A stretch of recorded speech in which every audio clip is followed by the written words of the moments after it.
দেন দেন ভাইয়া, ব্যাগটা দেন। আচ্ছা ঠিক আছে ভাইয়া, আপনি আসেন এখন। আরে কেউ নেই, খালাতো ভাই। ভিতরে নিয়ে যাও। না না, আরে না খেয়ে চলে যাবে, কিছু খাওয়াইছো? সমস্যা নেই, কিছু খাবে না ও।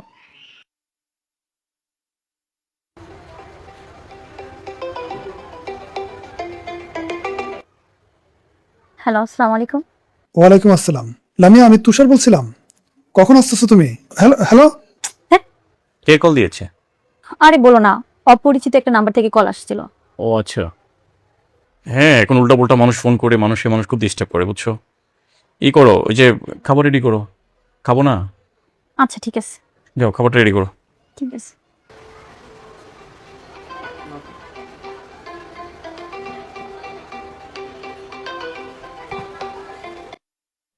তুমি কোনো কথা না বলে কেটে দিলে কেন? দেখো, তোমার আজকে দেখা করার কথা আমার সাথে। প্লিজ তুমি চলে আসো।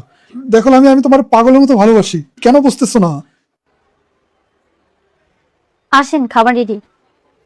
তোমাকে কে জানি ফোন দিচ্ছিল, তোমার কি আজকে কোথাও যাওয়ার তারিখ ছিল নাকি? না না, কার সাথে দেখা করব? আমি তোমার কি হই? এটা কেমন কথা বলছেন? আপনি আমার হাজবেন্ড। আমি তোমার হাজব্যান্ড। তুমি কার সাথে কথা বলো, কোথায় যাও, কি করো কি না করো, প্রত্যেকটা বিষয় কিন্তু আমি বুঝি।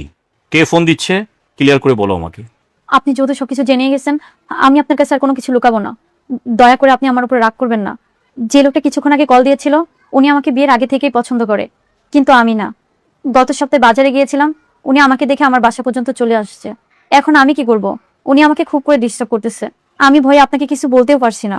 সে তোমার নাম্বার পেলো কি করে? সে অনেক আগে আমার চাচাতো ভাইয়ের কাছ থেকে আমার নাম্বারটা সংগ্রহ করেছে। আমাকে একটা ক্লিয়ার কথা বলবা, শুধু কি উনিই ভালোবাসে না তোমার পক্ষে থেকে কোনো ভালোবাসা আছে তার প্রতি? না না, আপনার সাথে আমার বিয়ে হওয়ার পরে আমার মাথায় আপনি ছাড়া আর কিছুই নেই। আপনি বিশ্বাস করেন বা না করেন, আল্লাহ সাক্ষী। তুমি যদি পছন্দ না করে থাকো, তার সাথে যদি তোমার কোনো সম্পর্ক না থাকে, সে যদি তোমাকে ডিস্টার্ব করে থাকে, সেটার ব্যবস্থা আমি নিব। ঠিক আছে? ঠিক আছে। মোবাইল দাও, আমি তোমার সিম চেঞ্জ করে দিব। এদিকে দাও। আজ থেকে তোমার এই সিমটা থাকবে না, ঠিক আছে? তাতে তোমার কোনো সমস্যা আছে? না না। ঠিক আছে।